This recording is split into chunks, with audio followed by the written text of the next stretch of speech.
चौकीदार आए उन खां बावजूद भी चोरी थी वियो आहे। चौकीदार वाले किनारे थी वियो आहे, पुलिस भी हिते वारो का एक्शन करे ई कोन थो। हिन टाइम ताईं पुलिस भी गाइब आहे।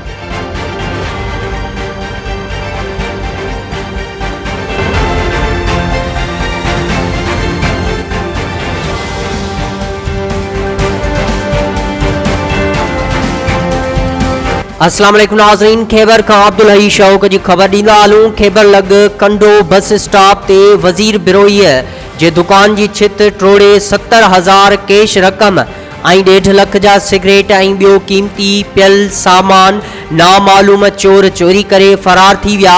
तफ़सील मूजिब खैबर लॻ भिटशाह थाणे जी हद खंडो बस स्टॉप ते नामालूम चोरन रात जो देर सां एक दुकानदार वज़ीर बिरोईअ जे दुकान जी छित टोड़े 70,000 रुपया कैश ऐं 1.5 लख जे सिगरेटन जा पाकेट ऐं ॿियो दुकान में पियल क़ीमती सामान चोर चोरी करे फ़रार थी विया। दुकानदार पारां सख़्त एहतजाज कयो वियो।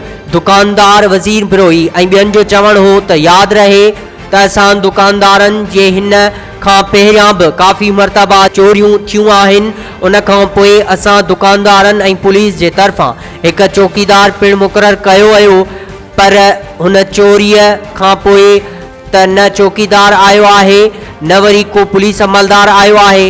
असांजे खंडो स्टॉप ऐं भर पासे चोरियुनि जो आज़ार वधियल आहे। हुननि IG सिंध DIG हैदराबाद ऐं SSP मटियारी खां मुतालबो कयो आहे त ॾोहारियुनि ख़िलाफ़ एक्शन खणी चोरियूं वापसि करायूं वञनि ऐं ग़रीब दुकानदारनि खे तहफ़ुज़ ॾियारियो वञे।